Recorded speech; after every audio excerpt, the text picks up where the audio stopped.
ഇന്ന് നമ്മൾ തുടക്കം വയ്ക്കാം. നമുക്ക് പിന്നീട് അതിനെക്കുറിച്ച് ഡിസ്കസ് ചെയ്യാം. ഞാൻ രാത്രിയിൽ, എനിക്കറിയത്തില്ല, രാത്രിയിൽ ഏതോ ഒരു സമയത്ത് പെട്ടെന്ന് എനിക്ക് എൻ്റെ ഒരു ചിന്തയിലൂടെ പെട്ടെന്ന് കടന്നു വന്നു. ഉറക്കത്തിൽ തന്നെയാണ്, പക്ഷേ അതിനുശേഷം ഉണർന്നിട്ടുണ്ട്. അതിനുശേഷം കടന്നു വന്നൊരു ഭാഗമാണ് നമുക്ക് എല്ലാവർക്കും അറിയാവുന്ന ഹെസ്ക്കിയാ രാജാവിൻ്റെ പ്രാർത്ഥനയെക്കുറിച്ച് നമുക്ക് അറിയാം. നമ്മൾ പെട്ടെന്ന് ചിന്തിക്കുമ്പോൾ ഹെസ്ക്കിയാ രാജാവിൻ്റെ പ്രാർത്ഥനയെക്കുറിച്ച് ചിന്തിക്കുമ്പോൾ നമ്മൾ അദ്ദേഹത്തിനുണ്ടായ അസുഖം, ആ അസുഖത്തിൽ നിന്ന് വിടുവിക്കാനുള്ള പ്രാർത്ഥനയെക്കുറിച്ചാണ് ഓർക്കുന്നത്. പക്ഷേ നിങ്ങൾ നോട്ട് എഴുതുന്നവർക്കായിട്ട് ഞാൻ പറയട്ടെ, 3 പ്രാർത്ഥനകളാണ് ഹെസ്ക്കിയാ രാജാവിൻ്റേതായിട്ട് നമ്മൾ ബൈബിളിൽ കാണുന്നത്. എന്താണ് ഹെസ്ക്കിയാ രാജാവിൻ്റെ പ്രത്യേകത? പെട്ടെന്ന് പറഞ്ഞു പോകട്ടെ. ഹെസ്ക്കിയാ രാജാവ് യഹൂദയിലെ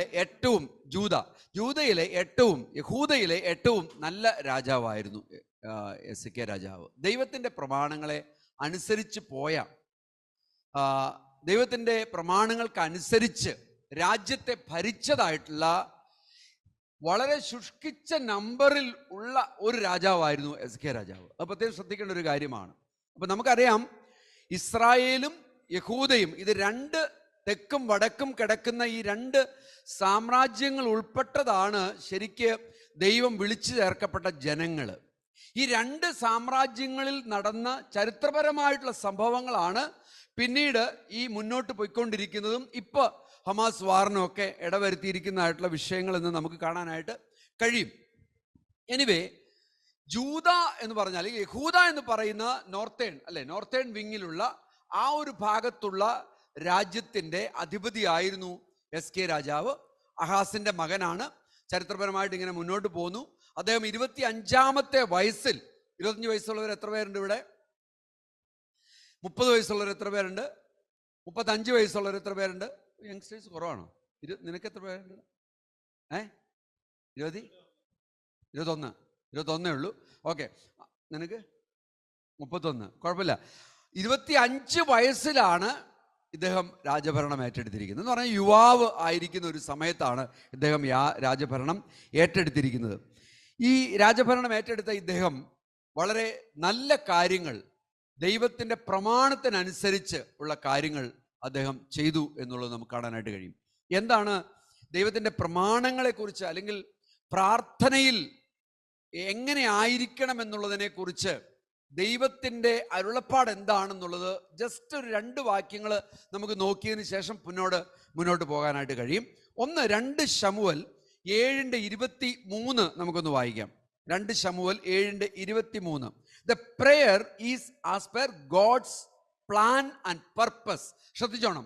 നമ്മുടെ 2024 നമ്മുടെ തീം നമുക്കറിയാം, turning to God. Definitely God will turn to me. Turning to God. അപ്പോൾ ദൈവത്തിലേക്ക് നമ്മൾ തിരിയുകയാണ്. അത് ഏത് വിധത്തിലായിക്കൊള്ളട്ടെ തിരിയുകയാണ്. അവിടെ നമുക്ക് പ്രാർത്ഥന വളരെ ഇമ്പോർട്ടൻ്റ് ആണ്. അപ്പോൾ ഈ പ്രാർത്ഥനയിൽ ദൈവത്തിൻ്റെ ഒരു പർപ്പസും ഒരു പ്ലാനും ഉണ്ട്. ഒരൊറ്റ സെൻറ്റൻസ് നമുക്കത് പറയാം. 7:23 നമുക്കൊന്ന് വായിക്കാം. അതെന്താണെന്ന് നോക്കാം. 2 ശമൂവേൽ 7:23 നമ്മൾ വായിക്കുന്നത്, നിനക്ക് ജനമായി വീണ്ടെടുപ്പാനും നിനക്ക് ഒരു നാമം സമ്പാദിപ്പാനും. ശ്രദ്ധിച്ചോണം, നിനക്ക് ആരാണത്? യഹോവയ്ക്ക്, ദൈവത്തിന് ജനമായി വീണ്ടെടുപ്പാനും ദൈവത്തിന് ഒരു നാമം സമ്പാദിപ്പാനും നീ ചെന്നിരിക്കുന്ന നിന്റെ ജനമായ ഇസ്രായേലിന് തുല്യമായി ഭൂമിയിൽ ഏതൊരു ജാതിയുള്ളൂ. ദൈവമേ, നീ മിസ്രയീമിൽ നിന്നും ജാതികളുടെയും അവരുടെ ദേവന്മാരുടെയും കൈവശത്തു നിന്നും നിനക്കായി വീണ്ടെടുത്തിരിക്കുന്ന നിന്റെ ജനം കാണുകെ അവർക്ക് വേണ്ടി വൻ കാര്യവും അവരുടെ ദേശത്തിന് വേണ്ടി ഭയങ്കര കാര്യങ്ങളും പ്രവർത്തിച്ചുവല്ലോ. ഈ ഒരു ഒറ്റ വാക്യത്തിൽ നമ്മൾ ശ്രദ്ധിക്കേണ്ടുന്ന ഒരു കാര്യം, ദൈവം പ്രധാനമായിട്ടും ഇസ്രായേൽ മക്കളെ വിളിച്ച് ചേർത്തതിൻ്റെ ഒരു ഉദ്ദേശ്യം എന്താണ്, പർപ്പസ് എന്താണ്, പ്ലാൻ എന്താണ് എന്നുള്ളത് ഈ വാക്യത്തിൽ വളരെ ഇമ്പോർട്ടൻ്റ് ആണ്, വളരെ പ്രാധാന്യമുണ്ട്. നമ്മൾ ചിന്തിക്കണം, എന്നെയും നിങ്ങളെയും വിളിച്ച് ദൈവത്തിൻ്റെ മകളാക്കി തീർത്തതിൻ്റെ പർപ്പസ് എന്താണ്, ഉദ്ദേശം എന്താണ്? ഇത് നമ്മളെപ്പോഴും ചിന്തിക്കണം. നമ്മുടെ പ്രാർത്ഥനയിൽ, അല്ലെങ്കിൽ ദൈവത്തോട് ചേർന്ന് നിൽക്കുന്ന സമയങ്ങളിൽ, ദൈവത്തോട് നമ്മൾ പ്രാർത്ഥിക്കുന്ന വിഷയങ്ങളിൽ, ദൈവത്തോട് നമ്മൾ ആലോചന കഴിക്കുന്ന വിഷയങ്ങളിൽ ഈ ഒരു കാര്യം വളരെ ഇമ്പോർട്ടൻ്റ് ആണ്. നിന്റെ നാമം സമ്പാദിക്കുക, നിന്നെ ഗ്ലോറിഫൈ ചെയ്യുക, നിന്നെ മഹത്വപ്പെടുത്തുക, ഇതായിരിക്കണം നമ്മുടെ ഉദ്ദേശം. അപ്പോൾ ഒന്നാമത്തെ കാര്യം നിങ്ങളുടെ മനസ്സിൽ കിടക്കട്ടെ, നിങ്ങൾ പിന്നീട് മെഡിറ്റേറ്റ് ചെയ്താൽ മതി. ഒന്നാമത്തെ കാര്യം, നമ്മൾ ഏതൊരു ചെറിയ വിഷയമായിക്കൊള്ളട്ടെ പ്രാർത്ഥിക്കുമ്പോൾ ദൈവത്തിൻ്റെ നാമം മഹത്വീകരിക്കണം, ദൈവത്തിൻ്റെ നാമത്തിനായിരിക്കണം പ്രാധാന്യം. അങ്ങനെ വിളിക്ക് ഉദ്ദേശ്യം എൻ്റെ ജീവിതത്തിൻ്റെ ഈ മേഖലകളിലൂടെ നടക്കണമെന്നുള്ള ഒരു ആവശ്യമാണ് ദൈവത്തിൻ്റെ സന്നിധിയിൽ നമ്മൾ വയ്ക്കേണ്ടത്. ഓക്കെ, ഇനി അടുത്ത വാക്യം വായിക്കുമ്പോൾ നിങ്ങൾക്ക് അത് കുറച്ചുകൂടി ക്ലിയർ ആവും. അതെന്താണ്? സങ്കീർത്തനം 67-ന്റെ 1-2 വാക്യങ്ങൾ. അവിടെ എന്ത് പറഞ്ഞിരിക്കുന്നു നോക്കിയേ. ദൈവം നമ്മോട് കൃപ ചെയ്ത് നമ്മെ അനുഗ്രഹിക്കുമാറാകട്ടെ. ദൈവം എന്നെ അനുഗ്രഹിക്കട്ടെ. ദൈവം എന്നെ എന്തിനനുഗ്രഹിക്കുന്നു? ഓക്കെ, അവൻ തൻ്റെ മുഖത്തെ നമ്മുടെ മേൽ പ്രകാശിക്കുമാറാകട്ടെ. അവൻ എൻ്റെ മുഖത്തെ പ്രകാശിപ്പിക്കട്ടെ. അവൻ എനിക്ക് സന്തോഷം തരട്ടെ. അവൻ എനിക്ക് സമാധാനം തരട്ടെ. ശരിയല്ലേ? ഇനി അടുത്ത വാക്യം ഒന്ന് വായിച്ചേ. നിന്റെ വഴി ഭൂമിയിലും നിന്റെ രക്ഷ സകല ജാതികളുടെ ഇടയിലും അറിയേണ്ടതിന് തന്നെ. നമ്മളിത് ശ്രദ്ധിക്കാറില്ല അല്ലേ? അപ്പോൾ മുഖം പ്രകാശിക്കണം, അനുഗ്രഹിക്കണം. നമ്മൾ പ്രാർത്ഥിക്കുന്ന ഒരു കാര്യമാണ്. എന്തിനാണ്? എന്നെ അനുഗ്രഹിക്കണമേ കർത്താവേ എന്ന് നിലവിളിച്ച് പ്രാർത്ഥിക്കാറുണ്ട് നമ്മൾ. എൻ്റെ മുഖത്തെ പ്രകാശിപ്പിക്കണം, എനിക്ക് സമാധാനം തരണം, എൻ്റെ ഭവനത്തിൽ സമാധാനം തരണം.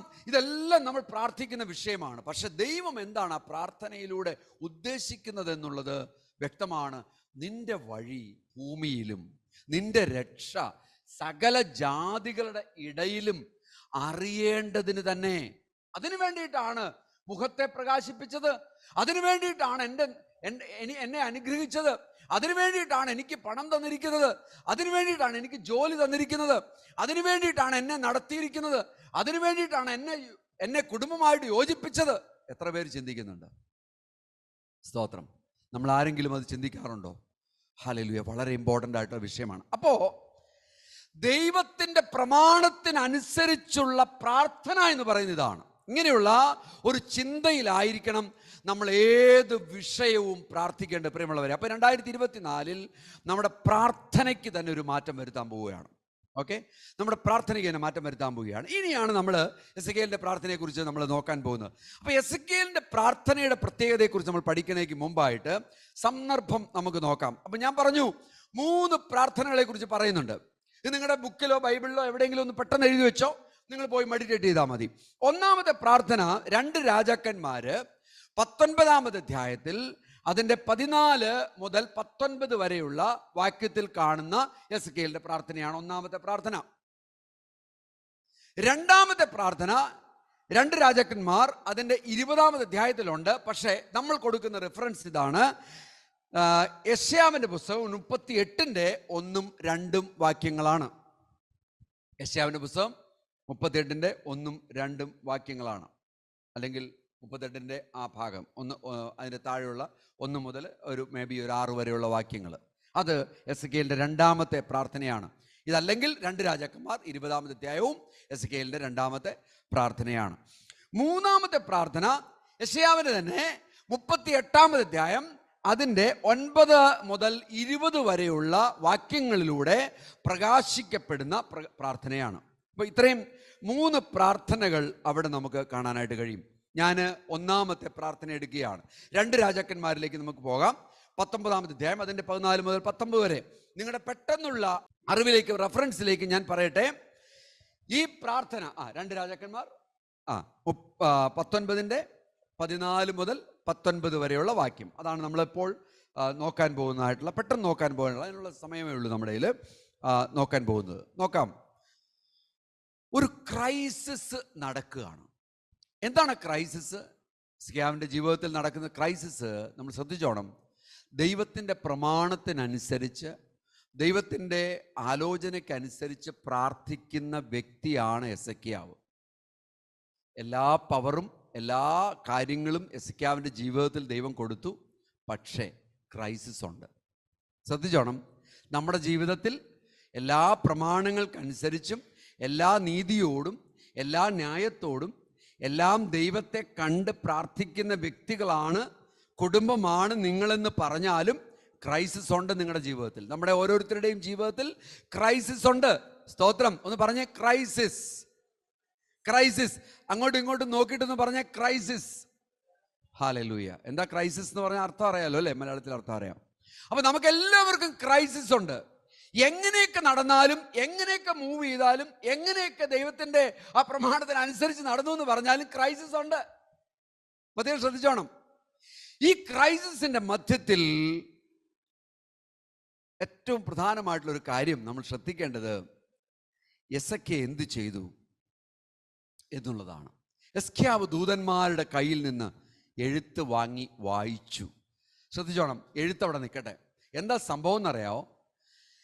അശൂർ രാജാവായിട്ടുള്ള സെന്നാചെരീബ്, പ്രൊനൗൺസിയേഷൻ വേറെ ആയിരിക്കും, അത് ഇംഗ്ലീഷും മലയാളവും കൂടെ ഞാൻ നോക്കിക്കഴിഞ്ഞപ്പോൾ രണ്ട് രീതിയിലാണ് അതിൻ്റെ പ്രൊനൗൺസിയേഷൻ കിടക്കുന്നത്. അതുകൊണ്ട് ഞാൻ പറയുന്നത് ചിലപ്പം മംഗ്ലീഷ് ആയിരിക്കും. സെന്നാചെരീബ് എന്താ നവീന പറയേണ്ടത്? സൻഹരീബ് മലയാളം അല്ലേ? ഇനി ഇംഗ്ലീഷിൽ എങ്ങനെയാ പറയുന്നത്? ഇംഗ്ലീഷിൽ സെന്നാചെരീബ് എന്നാണ്. അതുകൊണ്ട് ഞാൻ നവീനോട് പറയുമ്പോൾ ഈ ഇംഗ്ലീഷും മലയാളവും കൂടെ ഉള്ള ഒരു സാധനം ഉണ്ടെങ്കിൽ വായിക്കാൻ പറ്റുന്നില്ല അല്ലേ? അപ്പോൾ കൊള്ളാം, കുഴപ്പമില്ല. ഇത് മതി. ശരി. അപ്പോൾ സെന്നാചെരീബ് എന്ന് തന്നെ എടുത്തോ. ഇദ്ദേഹം അശൂർ രാജാവാണ്. ഇദ്ദേഹം എന്ത് ചെയ്യുന്നു? ഇദ്ദേഹം ഈ ശത്രു രാജ്യമായി യഹൂദയെ കണ്ടിട്ട് ഉപദ്രവിക്കാൻ ശ്രമിക്കുക. എനിക്ക് വളരെ എന്നെ ആശയക്കുഴപ്പത്തിലാക്കിയത്, അല്ലെങ്കിൽ എന്നെ ചിന്തിപ്പിച്ച ഒരു വിഷയം എന്ന് പറയുന്നത്, നമ്മൾ സാധാരണഗതിയിൽ ഒരു ശത്രുരാജ്യം ആക്രമിക്കുന്നത് എന്തിനു വേണ്ടിയിട്ടാണ്? ശത്രുരാജ്യം ആക്രമിച്ചാൽ അവരുടെ വെൽത്ത് എടുക്കുക, അവരുടെ സ്ഥലത്തിൻ്റെ പരിമിതികളെ കൂട്ടുക, ഇതിനൊക്കെ വേണ്ടിയിട്ടാണ് ശത്രുരാജ്യം ആക്രമിക്കുന്നത്. ഒരുപക്ഷെ യഹൂദ വളരെ പണമുള്ള രാജ്യമാണ്. അത് പിന്നീട് നമ്മൾ 19-ാമത്തെ അധ്യായത്തിൻ്റെ അവസാന ഭാഗത്തേക്കൊക്കെ പോകുമ്പോൾ 20-ാമത്തെ അധ്യായത്തിൻ്റെ തുടക്കത്തിലൊക്കെ നമ്മൾ കാണുന്നുണ്ടത്. ചെന്നാക്കരിബ് അല്ലേ? ചെന്നാക്കരിബ്. ഓക്കെ. അപ്പം ചെന്ന മസാല എന്ന് ഞാൻ കേട്ടിട്ടുണ്ട്. അപ്പം ഞാൻ അങ്ങനെയാണ് അതിനെ ഓർത്തിരുന്നത്, ചെന്നാക്കരിബ്. അപ്പോൾ ഓക്കെ, ഈസിയായിട്ട് ഓർത്തിരിക്കാൻ പറ്റും. അപ്പോൾ ഇദ്ദേഹത്തിൻ്റെ സൻഹരീബ് അല്ലെങ്കിൽ ചെന്നാക്കരിബിൻ്റെ, അപ്പോൾ ഇദ്ദേഹത്തിൻ്റെ ആശയം നമ്മൾ നോക്കിയാൽ നമുക്കൊരു കാര്യം മനസ്സിലാവുന്നത്, നിങ്ങൾ ശ്രദ്ധിച്ചോ എന്ന് അറിയത്തില്ല, നിങ്ങൾ ഈ ഭാഗം ഇനി വീട്ടിൽ പോയി വായിച്ചു നോക്കുമ്പോൾ, യഹോവയായിട്ടുള്ള ദൈവത്തെ ശക്തമായി അനുസരിച്ച് അവൻ്റെ വഴികളിൽ നടക്കാൻ തീരുമാനിച്ച യെഹിസ്കീയാവിനോട് ശക്തമായി പ്രതികരിക്കുന്നതാണ് നമ്മളിവിടെ കാണുന്നത്. ഈ മനുഷ്യൻ, ഈ അശൂർ രാജാവ് സ്വത്തിനെ കുറിച്ചോ മറ്റുള്ള കാര്യങ്ങളെക്കുറിച്ചോ ഒക്കെ പറയുന്നതിന് പകരമായിട്ട് ഇദ്ദേഹത്തിന് ദൂതന്മാരെ ആദ്യമേ വിട്ടിട്ട് അദ്ദേഹം പറയുകയാണ്, നിന്റെ ദൈവം എന്തോന്ന് ചെയ്യുന്നു. അവിടുത്തെ യഹൂദയിലുള്ള ജനങ്ങളോട് പറയുകയാണ്, നിങ്ങളുടെ രാജാവായിട്ടിരിക്കുന്ന ഈ എന്താണ് അദ്ദേഹത്തിന്റെ പേര്? എസ്കിയാവ്, നിങ്ങളുടെ രാജാവായിരിക്കുന്ന എസെക്കിയാവ് നിങ്ങളെ പറ്റിച്ചുകൊണ്ടിരിക്കുകയാണ്. എന്തിനാണ് പറ്റിച്ചുകൊണ്ടിരിക്കുന്നത്? നിങ്ങൾ വിശ്വസിക്കുന്ന ദൈവം, യഹോവയാകുന്ന ദൈവം നിങ്ങളെ സംരക്ഷിക്കുമെന്ന് പറഞ്ഞ് നിങ്ങളെ പറ്റിച്ചുകൊണ്ടിരിക്കുകയാണ്. ഒന്ന് ആലോചിച്ച് നോക്കിയേ. അപ്പൊ ഈ ശത്രു രാജ്യം പറയുന്ന കാര്യമെന്ന് പറയുന്നത് ദൈവം, യഹോവയാകുന്ന ദൈവത്തെയാണ് ഇങ്ങനെ പറഞ്ഞുകൊണ്ടിരിക്കുന്നത്. അല്ലാതെ മറ്റൊരു കാര്യമല്ല അവിടെ പറഞ്ഞുകൊണ്ടിരിക്കുന്നത്. പ്രകോപനം സൃഷ്ടിച്ചുകൊണ്ടിരിക്കുകയാണ്. യഹോവയായിട്ടുള്ള ദൈവത്തെക്കുറിച്ച് പറഞ്ഞ് ജനങ്ങളുടെ മധ്യത്തിലും ഈ രാജാവിൻ്റെ മധ്യത്തിലും പ്രകോപനം സൃഷ്ടിച്ചുകൊണ്ടിരിക്കുകയാണ്. ഞാൻ ഇന്ന് വരെ അങ്ങനെ കണ്ടിട്ടില്ല, ഞാൻ അങ്ങനെ ചിന്തിച്ചിട്ടില്ല. എന്തുകൊണ്ടാണ് ഇങ്ങനെ സംഭവിക്കുന്നത്? പൈശാചികമായിട്ടുള്ള ഒരു ശക്തിയാണ് ഈ അശൂർ രാജാവിൻ്റെ മേൽ ഇരിക്കുന്നതെന്നുള്ളതാണ് എനിക്ക് മനസ്സിലായിട്ടുള്ള ഒരു കാര്യമെന്ന് പറയുന്നത്. അല്ലെങ്കിൽ ദൈവത്തെ പഴിച്ചുകൊണ്ടിരിക്കണ എന്തിനാണ്? അവന് പണം വേണമെങ്കിൽ അവന് യുദ്ധം ചെയ്യുക, അവന് രാജ്യത്തിൻ്റെ അതിർത്തി വിസ്താരമാക്കണമെന്നുണ്ടെങ്കിൽ യുദ്ധം ചെയ്യുക, അതൊക്കെ ചെയ്തോട്ടെ, നടക്കട്ടെ. എനിക്ക് ശക്തിയുണ്ട്, സേനാധിപന്മാരുണ്ട്, ഞാൻ യുദ്ധം ചെയ്യുമെന്ന് പറഞ്ഞ് യുദ്ധം ചെയ്തോട്ടെ, നടക്കട്ടെ. പക്ഷെ എന്തുകൊണ്ട് ഇത്രമാത്രം ഒരു അധ്യായത്തിൻ്റെ ഏതാണ്ട് ഒരു 10-20 വാക്യങ്ങൾ മുഴുവൻ ഈ ദൂതൻ വന്നിട്ട്, ദൂതൻ എന്ന് പറയുന്നത് ദൈവത്തിൻ്റെ ദൂതനല്ല, ഈ രാജാവിൻ്റെ, ശത്രു രാജാവായിട്ടുള്ള ചെന്നാക്കരിബിൻ്റെ ദൂതൻ വന്നിട്ട് ഇങ്ങനെ പറഞ്ഞുകൊണ്ടിരിക്കുകയാണ്. അങ്ങനെ പ്രൊവോക്കഡ് ആയിട്ടിരിക്കുന്ന എസ്കിയാവിൻ്റെ മേൽ അടുത്ത ഒരു കാര്യം കൂടി ഇവൻ ചെയ്തു. അതാണ് ഈ എഴുത്തെന്ന് പറയുന്നത്. ഒരു എഴുത്തും കൂടെ കൊടുത്തങ്ങ് വിട്ടു. എഴുത്ത് ഭയങ്കര ശക്തമാണ്. ഇനി പറഞ്ഞത് പോട്ടെ, എഴുതി തന്നു കഴിഞ്ഞാൽ എന്തിരിക്കും അല്ലേ? നമുക്കൊക്കെ നമ്മളത് ചിന്തിച്ച് നോക്കി. ആരെങ്കിലും ഒരാൾ നമ്മളെ ഭയങ്കരമായിട്ട് ദോഷിച്ച് പറഞ്ഞു എന്നിരിക്കട്ടെ, കുഴപ്പമില്ല, അത് കേട്ടിട്ട് നമുക്ക് ചെവി പഞ്ഞി വെച്ചിട്ടോ എങ്ങനെയെങ്കിലുമൊക്കെ അങ്ങ് പോകാൻ നോക്കി. പിറ്റേ ദിവസം പോസ്റ്റ്മാൻ നമുക്ക് ലെറ്റർ കൊണ്ട് തരികയാണ്. ആ ലെറ്റർ മുഴുവൻ ഈ പറഞ്ഞ കാര്യത്തെക്കാളും ഉഗ്രമായിട്ടുള്ള കാര്യങ്ങൾ എഴുതി തന്നു കഴിഞ്ഞാൽ നിങ്ങൾ എന്ത് ചെയ്യും? വളരെ ബുദ്ധിമുട്ടായിട്ട് തീരും. ഹിസ്കിയാവ് വളരെ ബുദ്ധിമുട്ടിലായിപ്പോയി. പക്ഷെ ഒരു ക്രൈസിസ് ആണ് അല്ലേ?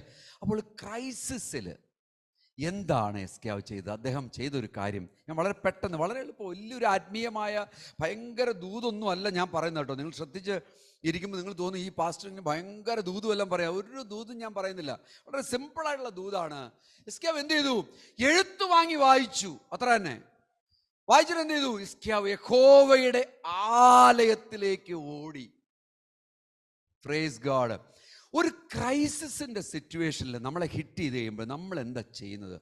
ദൈവത്തിൻ്റെ പ്രസൻസിലേക്ക്, സാന്നിധ്യത്തിലേക്ക്, പഴയ നിയമകാലമായതുകൊണ്ടാണ് ആലയത്തിലേക്ക് എന്ന് പറയാനുള്ള ഇടയെന്നത്. പക്ഷേ പുതിയ നിയമത്തിൽ നമ്മളെ സംബന്ധിച്ചിടത്തോളം പഴയ നിയമത്തിൻ്റേതുപോലെയുള്ള ഒരു കാഴ്ചപ്പാടല്ലല്ലോ. നമ്മൾ ദൈവത്തിൻ്റെ പ്രസൻസിലേക്ക് ഓടി ചെല്ലാറുണ്ടോ? അപ്പോൾ ഒന്നാമത്തെ പ്രാർത്ഥന, ഒരു ക്രൈസിസിനോടുള്ള നമ്മുടെ റെസ്പോൺസ്, ദൈവത്തിൻ്റെ സന്നിധിയിലേക്ക് അവൻ ചെന്ന് യഹോവയുടെ സന്നിധിയിൽ അവൻ അത് വിടർത്തി എന്നാണ് പറയുന്നത്. സ്തോത്രം. ആ ലെറ്റർ അങ്ങനെ തന്നെ യഹോവയുടെ സന്നിധിയിലേക്ക് വിടർത്തി. സ്തോത്രം. ഒരുപക്ഷെ വിടർത്തി എന്ന് പറയുമ്പോൾ ഞാൻ മനസ്സിലാക്കുന്നത് അവൻ യഹോവയുടെ സന്നിധിയിൽ വച്ചിട്ട് അതങ്ങ് വായിച്ചു കാണും. ശത്രുവിൻ്റെ ഈ ലെറ്റർ യഹോവയുടെ സന്നിധിയിൽ വിടർത്തി വച്ചിട്ട് അങ്ങ് വായിച്ചു കാണുന്ന ഞാൻ വിചാരിക്കുന്നത്. അവനങ്ങ് വായിച്ചു. കാരണം അവൻ യഹോവയുമായിട്ട് വളരെ അടുത്ത ബന്ധം പുലർത്തുന്നവനാണ്. ദൈവമായിട്ട് വളരെ അടുത്ത ബന്ധം ഉള്ള ഒരു വ്യക്തിയാണ് ഹിസ്കിയാവ്. അവൻ ചെയ്തൊരു കാര്യം അതാണ്. പ്രിയമുള്ളവരെ, ശ്രദ്ധിക്കണം. നമ്മുടെ ജീവിതത്തിൽ നമ്മൾ ദൈവത്തിൻ്റെ പ്രസൻസിലേക്ക് പോകാൻ, ഒരു ക്രൈസിസ് ഉണ്ടാകുമ്പോൾ ദൈവത്തിൻ്റെ പ്രസൻസിലേക്ക് പോകാൻ തക്കവണ്ണം നമുക്ക് കഴിയണം. നമ്മൾ ഓരോരുത്തരും പ്രാക്ടീസ് ചെയ്യേണ്ട ഒരു വിഷയം അതാണ് ഈ വർഷം 2024. രണ്ടാമത്തെ കാര്യത്തിലേക്ക് നമുക്ക് കടക്കാം. വീണ്ടും നമ്മൾ വായിക്കുമ്പോൾ അതിൻ്റെ താഴോട്ടുള്ള വാക്യം നമുക്ക് വായിക്കാം. അവിടെ എന്താ പറഞ്ഞിരിക്കുന്നത് നോക്കിയാട്ടെ. അവിടെ പറഞ്ഞിരിക്കുകയാണ്, ഹിസ്കിയാവ് യഹോവയുടെ മുമ്പാകെ പ്രാർത്ഥിച്ച് പറഞ്ഞത് എന്തെന്നാൽ, ശ്രദ്ധിച്ചോണം, കെരൂബുകൾക്ക് മീതെ അധിവസിക്കുന്ന ഇസ്രായേലിൻ്റെ ദൈവമായ യഹോവേ, നീ ഒരുത്തൻ മാത്രം ഭൂമിയിലെ സകല രാജ്യങ്ങൾക്കും ദൈവം ആകുന്നു. നീ ആകാശത്തെയും ഭൂമിയെയും ഉണ്ടാക്കി. വീണ്ടും 16-ാമത്തെ വാക്യം, യഹോവേ ചെവി ചായ്ച്ച് കേൾക്കണമേ, യഹോവേ തൃക്കണ്ണ് തുറന്ന് നോക്കണമേ. ഞാനിങ്ങനെ ചിന്തിക്കാറുണ്ട്, ഇങ്ങനെ ചിന്തിച്ച് പോയി. നമുക്കൊരു വലിയൊരു പ്രശ്നം വന്നിരിക്കുകയാണ്. ഈ പ്രശ്നം വന്നു കഴിയുമ്പോഴത്തേക്കും നമ്മൾ ഇതുപോലെ പ്രാർത്ഥിക്കുമോ? 15-ാമത്തെ വാക്യം ഒന്ന് എടുത്തേ മോനെ. ഹല്ലേലൂയ. പ്രാർത്ഥിക്കുക. ഒരു ആക്സിഡൻറ്റ് സംഭവിച്ചിരിക്കുക, അല്ലെങ്കിൽ എന്തെങ്കിലും ഒരു ക്രൈസിസ്, പെട്ടെന്നുള്ള ഇൻസ്റ്റൻറ്റേനിയസ് ആയിട്ടൊരു വിഷയമല്ല. നമ്മുടെ ജീവിതത്തിൽ ഒരു പ്രശ്നവും ഒരു ക്രൈസിസിലൂടെയും നമ്മൾ കടന്നു പോകുമ്പോൾ നമ്മൾക്ക് ഇതുപോലെ പ്രാർത്ഥിക്കാൻ പറ്റാറുണ്ടോ? നമ്മൾ സാധാരണ നമ്മുടെ ആറ്റിറ്റ്യൂഡ് എന്താണ്? നമ്മൾ പ്രാർത്ഥിക്കുമായിരിക്കും, അല്ലെങ്കിൽ നമ്മളെല്ലാവരെയും പ്രാർത്ഥിക്കാനായിട്ട് വിളിച്ചു പറയും. നമ്മളും പ്രാർത്ഥിക്കാനായിട്ട് പോകും അല്ലേ? നമ്മൾ പ്രാർത്ഥിക്കാനായിട്ട് ചിലപ്പോൾ സങ്കീർത്തനം വായിക്കുമായിരിക്കും. പലരും പല രീതികളിൽ ചെയ്യുന്നുണ്ട്. എൻ്റെ പോയിന്റ് ഇതാണ് പ്രിയമുള്ളവരെ. ഇവിടെ കെരൂബുകൾക്ക് മീതെ അധിവസിക്കുന്ന ഇസ്രായേലിൻ്റെ ദൈവമായ യഹോവേ, നീ ഒരുത്തൻ മാത്രം ഭൂമിയിലെ സകല രാജാക്കന്മാർക്കും രാജ്യങ്ങൾക്കും രാജാവാകുന്നു.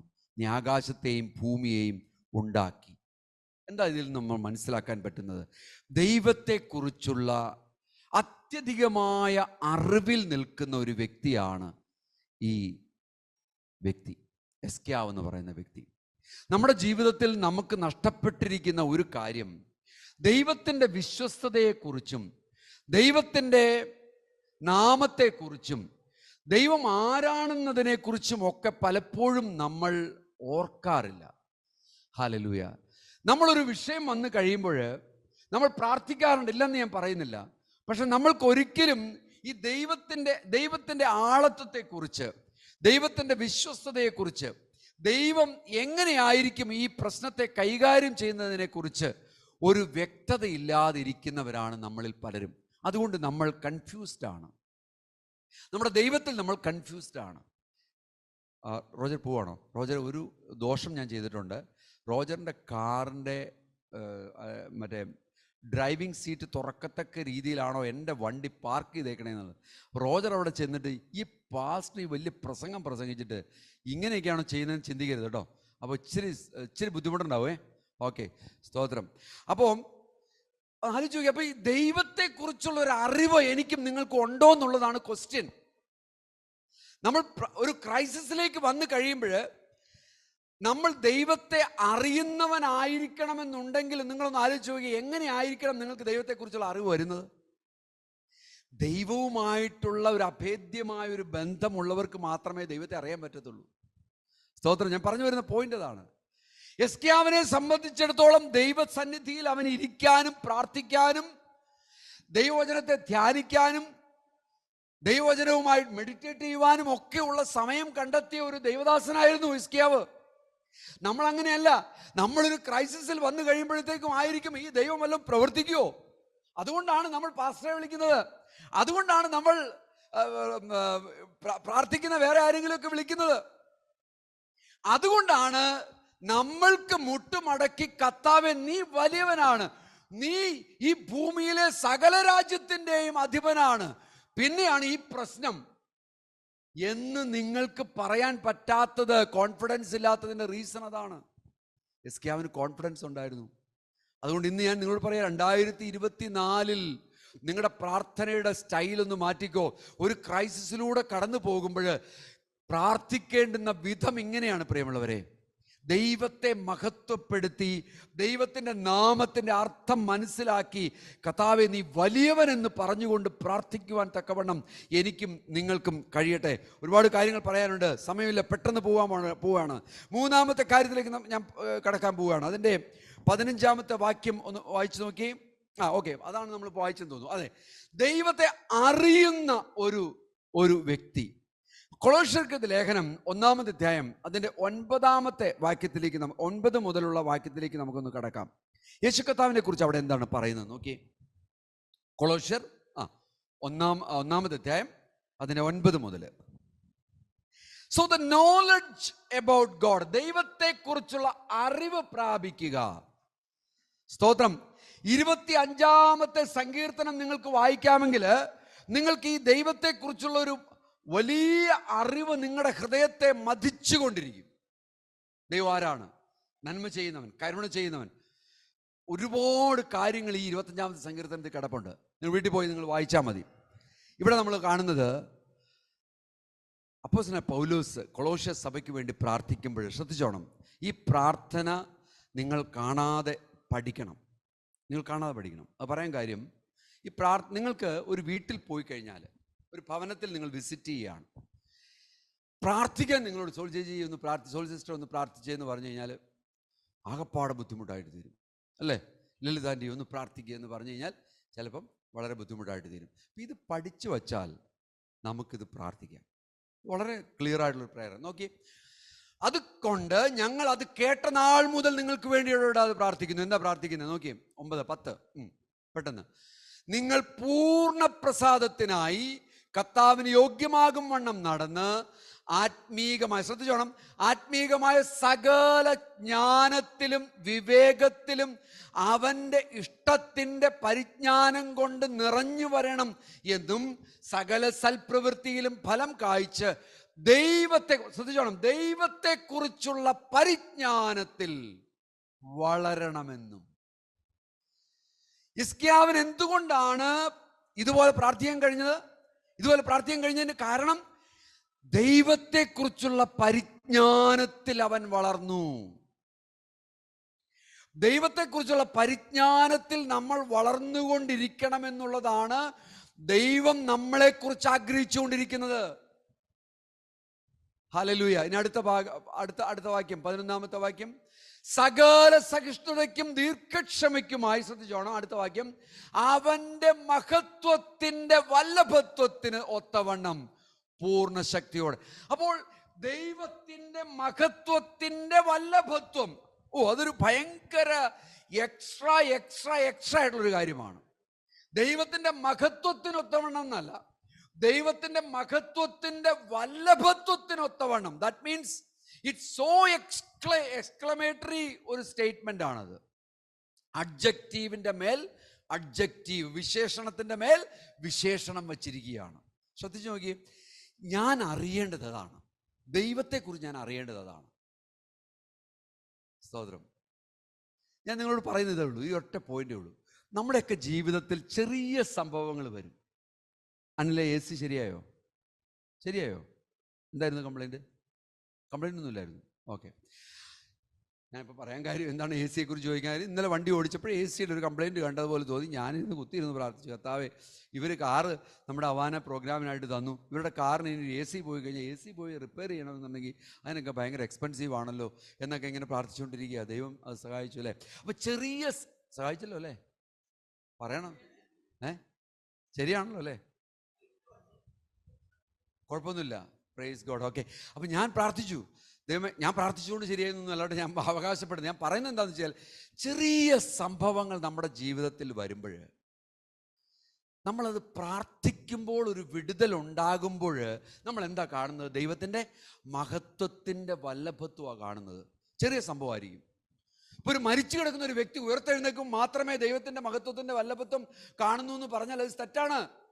ദൈവം ചെറിയ ചെറിയ കാര്യങ്ങളിൽ നമ്മുടെ ജീവിതത്തിൽ ചെയ്യുന്ന കാര്യങ്ങളെ അറിഞ്ഞാൽ മാത്രമേ നമുക്ക് ദൈവത്തിൻ്റെ മഹത്വം കാണാനായിട്ട് പറ്റുള്ളൂ. പ്രിയമുള്ളവരെ, ചെറിയ കാര്യം, നിങ്ങളുടെ ഒരു പേഴ്സ് കാണാതെ പോയി, നിങ്ങളുടെ ഒരു കാർഡ് കാണാതെ പോയി, അല്ലെങ്കിൽ നിങ്ങളുടെ എന്തെങ്കിലുമൊക്കെ ഒരു സാധനം, ചെറിയ സാധനം വീട്ടിൽ കാണാതെ പോയി, നിങ്ങൾ എന്ത് ചെയ്യും? റൂം അടച്ചൊരു 2 മിനിറ്റ് പ്രാർത്ഥിക്കുക, മുട്ടുമടക്കി പ്രാർത്ഥിക്കുക. അത് കിട്ടിക്കഴിയുമ്പോൾ നിങ്ങളൊന്ന് ആലോചിച്ച് നോക്കി, ദൈവത്തിൻ്റെ വല്ലഭത്വം, മഹത്വത്തിൻ്റെ വല്ലഭത്വം നമുക്ക് അവിടെ കാണാൻ കഴിയും.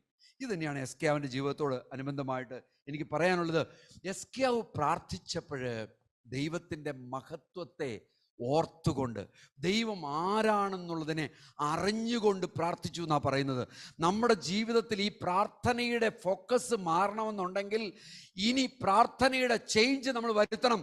നമ്മുടെ ജീവിതത്തിൻ്റെ പ്രാർത്ഥനയിൽ, കർത്താവേ, ഇന്നലെ നീ എനിക്ക് കാണാതെ പോയ ആ സാധനം കാണിച്ചു തന്ന ദൈവമാണ്, അതുകൊണ്ട് ഇന്നും നീ മതിയായവനാണ്, ഇത് ചെയ്യാൻ മതിയായവനാണെന്ന് ഞാൻ പറയണമെന്നുണ്ടെങ്കിൽ എനിക്ക് എക്സ്പീരിയൻസ് കിട്ടണം, എനിക്ക് അനുഭവം കിട്ടണം. സ്തോത്രം, ഹല്ലേലൂയ. അതാണ് നമുക്ക് വേണ്ടത്. ദൈവം ആ രീതിയിൽ പ്രവർത്തിക്കുന്ന ഒരു ദൈവമാണ്. ഞാൻ പെട്ടെന്ന് പോട്ടെ, വീണ്ടും നമ്മൾ കാണുകയാണ് ഹാർട്ട് ബിഹൈൻഡ് ദ പ്രയർ. ദൈവം പ്രാർത്ഥന കേൾക്കുന്ന ദൈവമാണ്. പക്ഷേ ദൈവം ആലോചിക്കുന്ന ഒരു കാര്യമുണ്ട്, ഈ പ്രാർത്ഥനയുടെ പിന്നിലുള്ള ഹൃദയം എന്താണ്? ഞാൻ മുമ്പ് പറഞ്ഞു, പ്രാർത്ഥനയുടെ പിന്നിലുള്ള ഹൃദയം എന്ന് പറയുന്നത് ദൈവത്തിൻ്റെ പ്ലാനും പർപ്പസും, ദൈവത്തിൻ്റെ പദ്ധതിയും ഉദ്ദേശ്യവും എൻ്റെ ജീവിതത്തിൽ നിഴലിടണം. ഇസ്രായേല് ജാതികളുടെ മധ്യത്തിൽ ദൈവത്തിൻ്റെ നാമത്തെ മഹത്വപ്പെടുവാൻ വേണ്ടിയിട്ടാണ് ഇസ്രായേലിൻ്റെ മുഖം പ്രകാശിക്കട്ടെ എന്ന് ദൈവം പ്രാർത്ഥിച്ചത്, അല്ലെങ്കിൽ ദൈവം പറഞ്ഞിരിക്കുന്നത്. എൻ്റെയും നിങ്ങളുടെയും ജീവിതത്തിലേക്ക് ക്രിസ്തുവിനെ കർത്താവ് തന്നത് എന്തിനാണ്? ക്രിസ്തു എൻ്റെയും നിങ്ങളുടെയും ജീവിതത്തിൽ ധാരാളമായിട്ട് ജീവനെ തന്ന്, അല്ലെ? യോഹന്നാൻ 10:10 നമ്മൾ വായിക്കുന്ന അതാണ്. കള്ളൻ അറുക്കാനും മുടിപ്പാനും വരുന്നു, എന്നാൽ ഞാൻ വരുന്നതോ നിങ്ങൾക്ക് ജീവനെ തരുവാൻ, സമൃദ്ധിയായിട്ട് തരുവാൻ. പക്ഷെ ഈ ജീവൻ അത് കെട്ടിക്കിടക്കാനല്ല, അത് സമൃദ്ധിയായിട്ട് അതൊരു നദി പോലെ പുറത്തേക്ക് ഒഴുകണം. സ്തോത്രം, ഹല്ലേലൂയ. നമ്മുടെ ജീവിതത്തിൽ നിന്ന് അത് പുറത്തേക്ക് ഒഴുകണം. നമ്മുടെ ജീവിതത്തിൽ നിന്ന് ചെറിയ ചെറിയ കാര്യങ്ങൾ നമ്മൾക്ക് ഒഴുകി കൊടുക്കണം. ഹല്ലേലൂയ. നമ്മളത് ഗിവിങ്ങിലൂടെയോ, നമ്മളത് പറയുന്നതിലൂടെയോ, ഒരാൾക്ക് വേണ്ടി ഒന്ന് പ്രാർത്ഥിക്കുന്നതിലൂടെയോ, ഒരാൾക്കൊരു സീറ്റ് ഒന്ന് പൊങ്ങി എഴുന്നേറ്റ് കൊടുക്കുന്നതിലൂടെയോ, ഇങ്ങനെയൊക്കെ എന്തെല്ലാം കാര്യങ്ങൾ നമുക്ക് ചെയ്യാൻ പറ്റുമല്ലോ ഈ ലോകത്തിൽ. ചില ആൾക്കാർ പറഞ്ഞിട്ട്, ഞാൻ എന്താ ചെയ്യണ്ടേന്നാണ് എന്നോട് ചോദിക്കുന്നത്. എന്താ ചെയ്യണ്ടേന്ന് ചോദിക്കുക. പ്രിയമുള്ളവരെ, നിങ്ങൾക്ക് ഒരുപാട് കാര്യങ്ങൾ നമുക്ക് ചെയ്യാനുണ്ട്, ഒരുപാട് കാര്യങ്ങൾ. പണ്ട് കൊറോണയുടെ സമയത്ത് നമ്മൾ വണ്ടി ഒരൊറ്റയടിക്ക് കുതിരയ്ക്ക് ലാടം കിട്ടിയ പോലെ നമ്മളിഞ്ഞ് പോരും, അല്ലേ? ഒരു മനുഷ്യൻ കൈ നീട്ടിയാലും ഒന്നും നമ്മൾ കേട്ടത്തില്ല, അല്ലേ? കൊറോണയൊക്കെ കഴിഞ്ഞു. ഇപ്പോൾ വേണമെങ്കിൽ ഒരു 4 മാസ്ക്, അങ്കിള് വച്ചേക്കുന്ന പോലെ ഒരു 4 മാസ്ക് എടുത്ത് കാറിൽ വച്ചിട്ട് ആരെങ്കിലുമൊക്കെ വഴിക്ക് കൈ നീട്ടുന്നതിന് കയറ്റിക്കൊണ്ട് പോരെ. ആകെ ശ്രദ്ധിക്കേണ്ടത് ആള് പാമ്പാണോ എന്ന് മാത്രം ശ്രദ്ധിച്ചാൽ മതി. എന്ന് പറഞ്ഞാൽ ആള് മദ്യപാനിയാണോ എന്ന് മാത്രം ശ്രദ്ധിക്കുക. വേറൊന്നും നിങ്ങൾ ശ്രദ്ധിക്കേണ്ട കാര്യമില്ല. ഫാമിലി ആണെങ്കിൽ വേണ്ട, കയറ്റണ്ട. നിങ്ങൾ ഒറ്റയ്ക്ക് വരുന്ന സമയത്ത് നിങ്ങൾക്ക് കാറിൽ ഒരാളെ കയറ്റിക്കൊണ്ടുവരാം. ഒരു വയസ്സ് ചെന്ന ഒരാള് സൈഡിൽ ക്രോസ് ചെയ്യും. ഇന്നത്തെ റോഡുകളിൽ ക്രോസ് ചെയ്യാൻ ഭയങ്കര പാടാ അല്ലേ? ഒരു റോഡിൽ ക്രോസ് ചെയ്യാനായിട്ട് ബുദ്ധിമുട്ടിയിരിക്കുകയാണെന്നുണ്ടെങ്കിൽ നിങ്ങൾക്ക് വണ്ടി സൈഡിൽ ഒതുക്കാൻ സമയവും സൗകര്യവും ഒക്കെ ഉണ്ടെന്നുണ്ടെങ്കിൽ നിങ്ങൾ വണ്ടി സൈഡിൽ ഒതുക്കിയതിന് ശേഷം ആ ആളെ നിങ്ങൾക്ക് റോഡ് ക്രോസ് ചെയ്യാനായിട്ട് സഹായിക്കാം. ഇതാണ് ദൈവം ഉദ്ദേശിക്കുന്നത്, അല്ലാതെ വേറെ വലിയ കാര്യങ്ങളൊന്നും ഉദ്ദേശിക്കുന്നില്ല. ദൈവം ഉദ്ദേശിക്കുന്നതാണ് എന്നെയും നിങ്ങളെയും കർത്താവിൻ്റെ നാമം വിളിച്ച് നമ്മളെ രക്ഷിക്കപ്പെട്ടവരായി തീർത്ത് നമ്മുടെ ഉള്ളിൽ ജീവനെ തന്ന് സമൃദ്ധിയായിട്ട് തന്നിട്ടുണ്ടെങ്കിൽ ആ ജീവൻ ഒഴുകണം നമ്മുടെ ഹൃദയത്തിൽ നിന്ന്. ഹല്ലേലൂയ. അതിന് നമ്മൾ 2024 നമ്മൾ തയ്യാറാകണം. നമ്മളുടെ മാറ്റം വരുത്തണം. നമ്മുടെ ജീവിതശൈലിയിൽ നമ്മൾ മാറ്റം വരുത്തണം. പ്രിയമുള്ളവരെ, അവസാനമായിട്ട് ഞാൻ പറയട്ടെ, ഒരു ക്രൈസിസ് ഉണ്ടെങ്കിൽ ആ ക്രൈസിസിൻ്റെ മേൽ നമ്മൾ പ്രാർത്ഥിക്കുമ്പോൾ, എസ്കേവ് പ്രാർത്ഥിച്ചു. എസ്കേവിൻ്റെ പ്രാർത്ഥന ദൈവഹിതപ്രകാരമുള്ള പ്രാർത്ഥനയായിരുന്നു. ആ ക്രൈസിസ് എന്ന് പറഞ്ഞാൽ ഒരു ഫിയറാണ്, ഭയങ്കരമായ ഭയപ്പാടാണ്. ഇസ്രായേൽ മക്കളുടെ മധ്യത്തിലുണ്ടായി, എസ്കേലിൻ്റെ മധ്യത്തിലുണ്ടായി. അവിടെ പറഞ്ഞിരിക്കുന്നത് എങ്ങനെയാണ്? പ്രസവ വേദനയിൽ നിൽക്കുന്ന ഒരു സ്ത്രീക്ക് പ്രസവിക്കാൻ പോലും കഴിയാതെ വണ്ണമുള്ള ഭയത്തിലൂടെ കടന്നുപോയി എന്നാണ് എഴുതി വെച്ചിരിക്കുന്നത്. എന്ന് പറഞ്ഞാൽ ഞാൻ മനസ്സിലാക്കുന്നത്, സഹോദരിമാരിവിടെയുണ്ട്, പ്രസവവുമായിട്ട് ബന്ധപ്പെട്ടിട്ട് ദൈവത്തിൻ്റെ ആത്മാവ് എന്തുകൊണ്ടാണ് പറഞ്ഞതെന്ന് മനസ്സിലായില്ല. ചിലപ്പോൾ ഒരു പക്ഷേ അത് വളരെ ക്രിട്ടിക്കലായിട്ടൊരു കാര്യമായിരിക്കാം. പ്രസവം പോലും നോർമൽ ആകാതിരിക്കുന്ന സന്ദർഭങ്ങൾ ഉണ്ടാകുന്നതിൻ്റെ റീസൺ ഈ ടെൻഷൻസ് ആണെന്നേ, ഈ ഫിയറാണ്, ഈ ഭയമാണ്. ഇവിടെ ഡോക്ടർമാരുണ്ട്, ചിന്തിച്ചു നോക്കാം. ഈ ഭയം കൊണ്ടും ഈ ഭയപ്പാട് കൊണ്ടും ഒക്കെ, ടെൻഷൻ കൊണ്ടും ഒക്കെ ഇപ്പോൾ ഓപ്പറേഷൻ മൂലമാണ് കുഞ്ഞുങ്ങൾ പുറത്തേക്ക് വരുന്നത്. അതിൻ്റെ റീസൺ ഒരു പക്ഷേ ഇതായിരിക്കാം.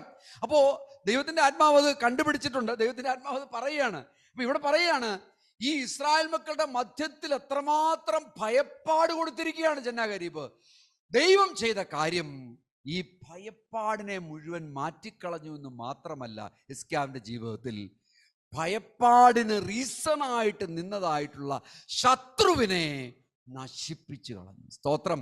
പിശാചിന്റെ മേൽ ദൈവം അധികാരമെടുത്ത്, ചെന്നാഗരീബ് എന്ന് പറയുന്ന വ്യക്തി അവൻ യുദ്ധത്തിന് കടന്നു വന്നപ്പോൾ ഏകദേശം 1,85,000 ഭടന്മാർ ഒറ്റ രാത്രിയിൽ മരിച്ചുപോയി. റീസൺ എന്താണെന്ന് അറിയത്തില്ല, മരിച്ചുപോയി. മരിച്ചു കിടക്കുന്ന ശവശരീരങ്ങളുടെ മീതേക്കടെ ഈ ചെന്നാഗരീബ് നടന്നുപോയി അവൻ്റെ ആ ക്ഷേത്രത്തിലേക്ക് കടന്നു ചെന്ന് മുട്ടുമടക്കി അവൻ പ്രാർത്ഥിക്കാൻ തുടങ്ങി. പ്രാർത്ഥിച്ചുകൊണ്ടിരുന്ന് ചെന്നാഗരീബിനെ അവൻ്റെ 2 പുത്രന്മാര് വാളെടുത്ത് തല കൊയ്തു കളഞ്ഞു. സ്തോത്രം. അച്ഛനെ തന്നെ. ഇതാ സംഭവിച്ചത്. ദൈവം ഒരു കാര്യം പറഞ്ഞിട്ടുണ്ടെങ്കിൽ ദൈവം അത് ചെയ്യും. പ്രിയമുള്ളവരെ, ഒരു ക്രൈസിസിന് വേണ്ടി നമ്മൾ പ്രാർത്ഥിക്കുന്നുണ്ടെങ്കിൽ, ഏത് വിഷയത്തിനായിക്കൊള്ളട്ടെ, പ്രാർത്ഥിക്കുന്ന വിഷയം ദൈവം അത് മാറ്റിത്തരുമെന്ന് മാത്രമല്ല, ആ വിഷയമുണ്ടാക്കുവാൻ തക്കവണ്ണം കഴിഞ്ഞ പിശാചിൻ്റെ പ്രവൃത്തിയെ കൂടി ദൈവം നശിപ്പിച്ച് കളയുമെന്നുള്ള സത്യം കൂടി ഈ ഹിസ്കിയാവിൻ്റെ പ്രയറിലൂടെ നമുക്ക് കാണാനായിട്ട് കഴിയും. ദൈവം നമ്മളെ പ്രാർത്ഥനയുടെ രീതികൾ മാറ്റി ദൈവത്തിൻ്റെ ഹിതപ്രകാരമുള്ള ഒരു പ്രാർത്ഥനയിലേക്ക് നമ്മളെ നയിക്കട്ടെ എന്ന് ഞാൻ ആശംസിച്ചുകൊണ്ട് ഈ ദൈവവചനം നിർത്തുകയാണ്. നമുക്ക് എഴുന്നേറ്റ് നിൽക്കാം. കർത്താവിൻ്റെ കരങ്ങളിൽ നമ്മളെ ഓരോരുത്തരെയും ഏൽപ്പിക്കാം. ഒരു തീരുമാനം നമുക്ക് എടുക്കാം. എന്താണ് ടേക്ക് അവേ? ഇന്ന് നമ്മൾ ടേക്ക് അവേസ് എന്താണ്? ഇന്ന് നമ്മൾ സങ്കീർത്തനം നമ്മൾ കേട്ടു. ഇസ്രായേലിൻ്റെ സമാധാനത്തിന് വേണ്ടി പ്രാർത്ഥിക്കണം, ഒന്നാമത്തെ കാര്യം. രണ്ടാമത്തെ കാര്യം, നമ്മുടെ പ്രാർത്ഥനയുടെ രീതി തന്നെ മാറുവാൻ തക്കവണ്ണം കർത്താവ് സഹായിക്കണം. ഒരു ക്രൈസിസിൻ്റെ മേൽ നമ്മൾ പ്രാർത്ഥിക്കുവാൻ ദൈവസന്നിധിയിലേക്ക്, ദൈവത്തിൻ്റെ പ്രസൻസിലേക്ക് ഓടിച്ചെല്ലുന്ന ഒരനുഭവം പ്രിയമുള്ളവരെ ഈ ചേർച്ചിൻ്റെ, ഈ സഭയുടെ എല്ലാ വ്യക്തികളുടെയും ഹൃദയത്തിലേക്ക് പകരുവാൻ ഞാൻ പ്രാർത്ഥിക്കുകയാണ്. ഹല്ലേലൂയ. പരിശുദ്ധാത്മാവിൻ്റെ ആ ശക്തി, പരിശുദ്ധാത്മാവിൻ്റെ ആ കൃപ, ഹല്ലേലൂയ, ഇന്ന് പകൽക്കാലം കടന്നു വരുവാൻ ഞാൻ പ്രാർത്ഥിക്കുകയാണ്. സ്തോത്രം. Thank U Lord Jesus. കർത്താവേ, അതുപോലെ തന്നെ ദൈവത്തെ അറിഞ്ഞ് പ്രാർത്ഥിക്കുന്ന പ്രാർത്ഥന, ദൈവം ചില കാര്യങ്ങൾ ജീവിതത്തിൽ ചെയ്തതിൻ്റെ അനുഭവത്തിൽ മഹത്വത്തിൻ്റെ വല്ലഭത്വം കണ്ടുകൊണ്ട് പ്രാർത്ഥിക്കുന്ന പ്രാർത്ഥന, ദൈവത്തിനെ കുറിച്ചുള്ള പരിജ്ഞാനം വർദ്ധിച്ചുകൊണ്ടുള്ള പ്രാർത്ഥന നമ്മുടെ ജീവിതത്തിലേക്ക് വരുവാൻ തക്കവണ്ണം ഞാൻ ഓർത്ത് ഇന്ന് പ്രാർത്ഥിക്കുകയാണ്. പ്രിയമുള്ളവരെ, സ്തോത്രം. ക്രൈസിസിനെ മുഴുവനായിട്ട് മാറ്റിക്കളയുന്ന ദൈവത്തിൻ്റെ പ്രവൃത്തി എസ്കിയാവിൻ്റെ ജീവിതത്തിൽ കണ്ടതുപോലെ നമ്മുടെ ജീവിതത്തിൽ പ്രകാശിക്കാൻ പോവുകയാണ്. നമുക്കത് ഏറ്റെടുക്കാം. ഇന്ന് പകൽക്കാലം നമുക്കത് ഏറ്റെടുക്കാം. ദൈവത്തിൻ്റെ സന്നിധിയിൽ നമ്മളെ തന്നെ നമുക്ക് താഴ്ത്തി സമർപ്പിക്കാം. ദൈവകൃപ കൊണ്ട് നമ്മളെ ഓരോരുത്തരെയും നിറയ്ക്കട്ടെ. എത്ര പേർക്ക് ഈ പ്രാർത്ഥനയുടെ ജീവിതം മാറ്റിമറിക്കുവാൻ താല്പര്യമുണ്ട്? സ്തോത്രം. കരങ്ങൾ ഉയർത്തിയാട്ടെ. എത്ര പേർക്ക് ഈ പ്രാർത്ഥനയുടെ ജീവിതം, പ്രാർത്ഥനയുടെ ശൈലി തന്നെ മാറ്റുവാൻ, പ്രാർത്ഥനയിൽ ശക്തമായിട്ട് മുന്നേറുവാൻ, പ്രാർത്ഥനയോട് ഈ നമ്മുടെ ആറ്റിറ്റ്യൂഡൊന്ന് മാറി വരുവാൻ തക്കവണ്ണം, പ്രാർത്ഥനയിൽ ജാഗരിക്കുവാൻ തക്കവണ്ണം സ്തോത്രം നമുക്കിന്ന് കഴിയട്ടെ. സ്തോത്രം. ഈ 2024 അതിനായിട്ട് നമുക്ക് സമർപ്പിക്കാം. ദൈവത്തിൻ്റെ കരങ്ങളിൽ നമുക്ക് സമർപ്പിക്കാം. കർത്താവ്, ഇന്ന് കരങ്ങൾ ഉയർത്തിയ നിൻ്റെ മക്കളെ ഓരോരുത്തരെയും നീ കണ്ടല്ലോ കർത്താവേ. നിൻ്റെ കൃപയിൽ നീ പൊതിയണമേ. ദൈവസ്നേഹം കൊണ്ട്, ദൈവകൃപ കൊണ്ട്, ദൈവശക്തി കൊണ്ട് നീ അവരെ നിറയ്ക്കണമേ. അവരുടെ ഹൃദയത്തിൻ്റെ ഉള്ളിലേക്ക് നീ ആ പ്രാർത്ഥനയ്ക്കായിട്ടുള്ള താല്പര്യം വർദ്ധിപ്പിക്കുവാൻ, മുട്ടുമടക്കുവാൻ നീ സഹായിക്കണമേ. സകല മഹത്വം അങ്ങേ കർത്താവേ, യേശു കർത്താവിൻ്റെ നാമത്തിൽ ഞങ്ങൾ ചോദിക്കുന്നു പിതാവേ. സ്തോത്രം. Thank U Lord. കരങ്ങളെ അടിച്ച് നമുക്ക് ദൈവത്തെ മഹത്വപ്പെടുത്താം. ദൈവം നമ്മളെ അനുഗ്രഹിക്കട്ടെ. ദൈവകൃപയിൽ നമ്മളെ ശക്തമാക്കി തീർക്കട്ടെ. സ്തോത്രം. Thank you Jesus.